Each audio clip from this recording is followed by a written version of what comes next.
Your Excellencies, ladies and gentlemen, Assalamu alaikum. Peace be upon you all. And welcome.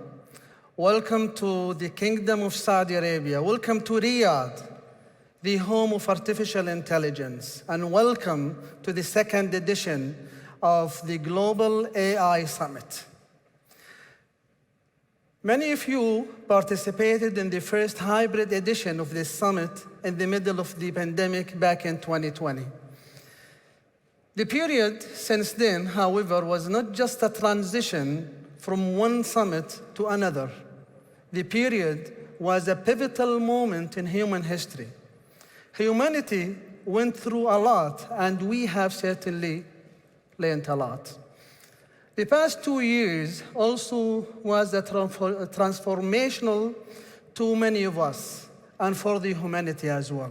In many ways, we tend to talk about going back to normal, but we can hardly recognize what normal is.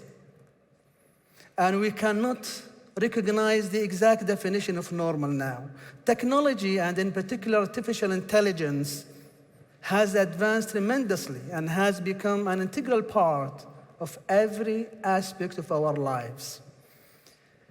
It took 200 years from discovering the first smallpox vaccine to getting it to actually work and eradicate the disease. In contrast, the cycle was shortened to months from the point of publishing the first COVID-19 gene sequence, thanks to technologies such as artificial intelligence. But this was not the only change.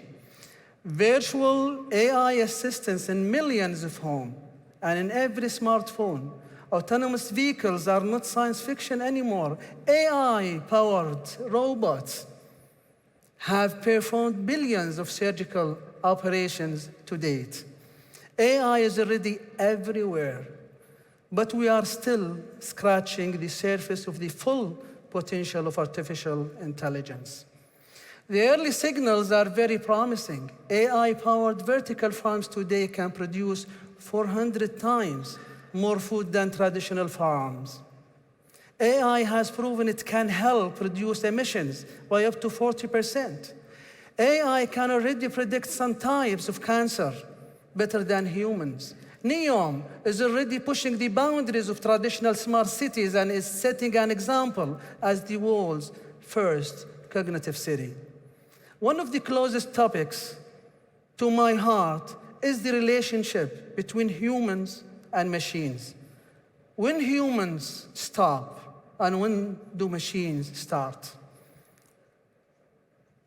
3 years ago, we started a quest to answer this question by launching the AI Artathon. It is a global experiment bringing together hundreds of AI experts and artists to test the boundaries closest to humanity's most protected territory, the creativity.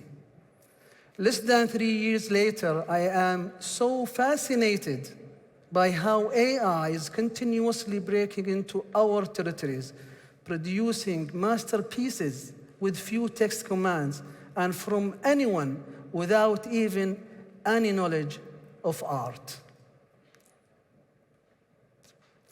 Despite our ingenuity and technological advancements, the digital divide and gaps between nations continue to intensify, unfortunately, even with AI.